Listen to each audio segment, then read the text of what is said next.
We got a ticket here today for every parent of every gaming child ever. Right now, has this ever happened to you or your kid? Right? Maybe you're a gamer yourself and you don't exactly know what you're looking at here. But I was playing Call of Duty Modern Warfare 2 the other night, the new one, with a couple buddies from my old job. Let me check voice mod real quick. Sorry, want to make sure I'm not frickin' Morgan Freeman, dude. This is what I mean by being Morgan Freeman.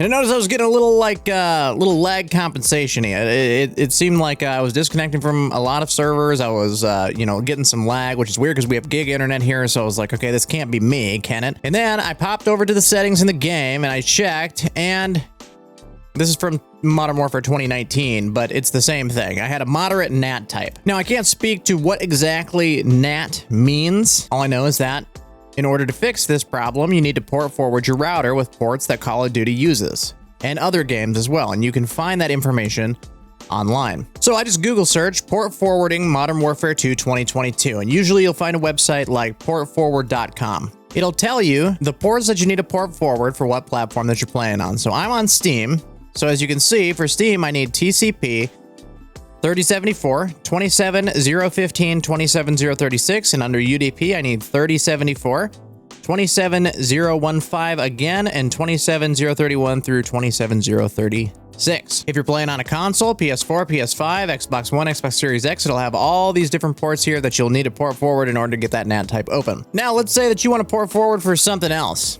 You can come up here to the search bar. I just typed in Halo Infinite. You can find the ports that you need to open for Halo Infinite. I've never had a problem with Halo Infinite. If you're still playing the last Call of Duty, which is terrible, you can come in here and just search Call of Duty, and here's Vanguard right here. And you can pop that open, and again, you'll be able to see PC, PlayStation 4, 5, Xbox One, and Series X right there. So we know the ports that we need to forward. How do we go about doing that? But if you recall back to that video, if you haven't seen it, I had a video where I showed users who have never done it before how to log into a router. So again, we're going to need to log into our router. Once you're there, you'll usually go to your advanced tab, and under advanced setup, you usually find something called port forwarding or port triggering. You might not have this advanced setup in here. It might be called something different for you, but you should always see port forwarding, port triggering, and that should always be an option. So you click on that guy right there, and I already have the ports open, but I'll show you how to do it.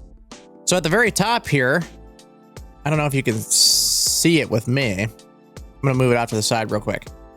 It says, please select the service type, port forwarding or port triggering. If you're going to forward ports for a video game, you always want to do port forwarding, not triggering. Now, typically after that, you'll want to go to add a custom service.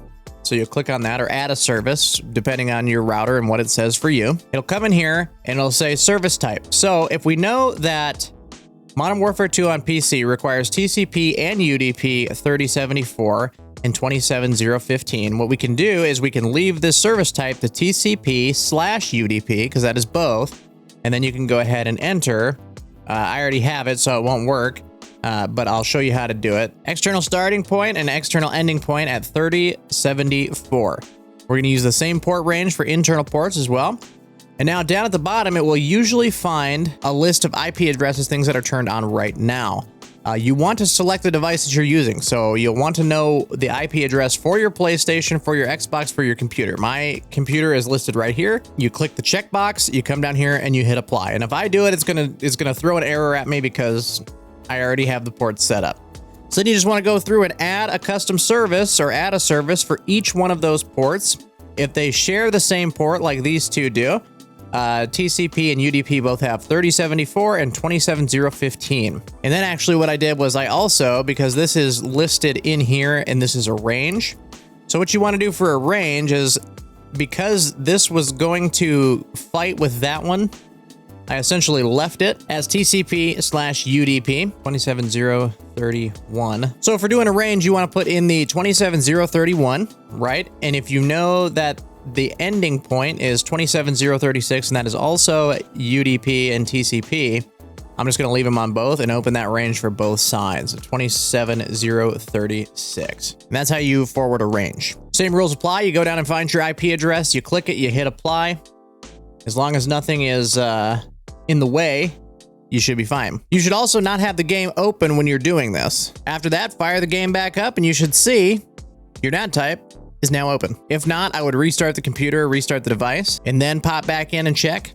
But usually all you should have to do is restart the software and the game should pick up the Open Nat type. If this video helped you out, consider subscribing to the channel. Like the video if you liked it. I'll see you for the next ticket in the next one. Take care.